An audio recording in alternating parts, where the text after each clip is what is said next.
घटप्रभा खोरे पूरग्रस्त संघर्ष समितीने आज प्रांत कार्यालयावर धडक मोर्चा काढला। प्रांत ऑफिसच्या दारामध्ये उभारून पूरग्रस्तांच्या समस्या मांडल्या आणि प्रांताधिकारी मल्लिकार्जुन माने यांच्याबरोबर या समस्याबाबत चर्चा केलेली आहे। पूरग्रस्त समितीचे सदस्य अमर चव्हाण आणि त्यांचे सहकारी आहेत आपल्यासोबत। मोर्चाच काढलेला आहे पूरग्रस्त समितीच्या वतीने। काय समस्या आहेत, काय मागण्या आहेत आणि काय सरकारला या आंदोलनाच्या माध्यमातून इशारा दिला आहे? आमच्या मागणीचं पत्र हे 20 दिवसापूर्वी दिलेलं होतं। 20 दिवसाच्या कालखंडात प्रांतांनी काय त्याच्यावर प्रोसिजर केले माहिती घेण्यासाठी म्हणून आम्ही पूर्ण घटप्रभा खोऱ्यातील सर्व संबंधित शेतकरी सगळे एकत्रित जमलेलो होतो। आमची मागणी आहे, पहिली मागणी की हिरण्यकेशी आणि घटप्रभा ज्या नद्या आहेत त्या सगळ्या नदींचा गाळ काढून मिळाला पाहिजे, ही प्रमुख मागणी आहे। त्याच्याबरोबर जिथं जिथं पाण्याचा अडथळा चंदगडमध्ये काही प्रमाणात पोवाड आणि या ठिकाणी जिथं जिथं पाण्याचा अडथळा तयार होतोय ते अडथळेसुद्धा निघण्याच्या दृष्टिकोनातनं आम्हाला त्या पद्धतीची लवकरात लवकर पूर्तता होऊन देत म्हणून मागणी केलेली होती। दुसरी गोष्ट की ह्या नदीवरचे असणारे जे ब्रिज आहेत त्या ब्रिजचा विचारात घेतला तर जरळीच्या ब्रिजचं 7 वर्षापूर्वी तत्कालीन खासदार मला वाटते महाडिक साहेब असावेत, त्या महाडिक साहेबांनी नारळ फोडलेला होता। मग 7 वर्षे शासनाचं पैसे त्या बजेटला लागून राहूनसुद्धा अजूनसुद्धा त्याचा कुठल्याही पद्धतीची पूर्तता झालेली नाही।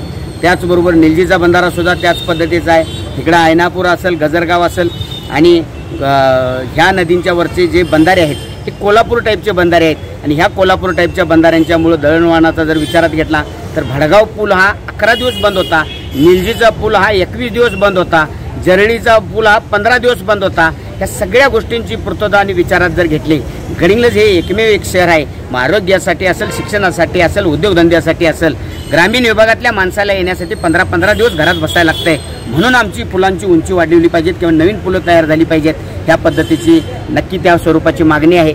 सगळ्यात महत्त्वाचा मुद्दा आम्ही अल्टिमेट आज शासनाला शेवटची तारीख देतोय की जर 31 मार्चपर्यंत तुम्ही जर गाळ नाही काढला तर ह्याच्याबद्दल नक्की आम्ही जे कोणत्या गावातला प्रत्येक माणूस आणि माणूस नदीत उतरणार आणि त्या पद्धतीचा माझी नदी माझ्या गावातली नदी आहे, ती माझी नदी आहे, ती गाळमुक्त केल्याशिवाय मला जगता येणार नाही। म्हणून 31 मार्चची अल्टिमेट दिली आहे। 1 एप्रिलला आम्ही सगळीजण नदीत उतरण्याच्या दृष्टिकोनातनं नक्की त्या पद्धतीचा 100% त्या पद्धतीच्या विचाराची धार ठेवते।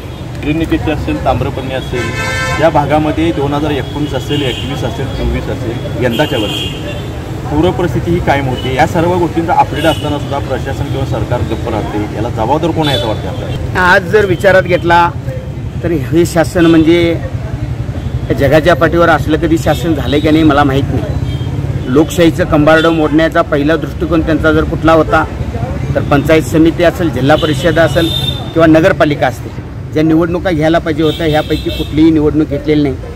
आज लोकप्रतिनिधी म्हणून काम करणारी 2च माणसं आहेत, ती म्हणजे एक आमदार आणि दुसरा खासदार। आज 100% अधिकाऱ्यांच्या हातात चालू असणारा कारभार म्हणून या सरकारचं नाव घ्यावं लागेल।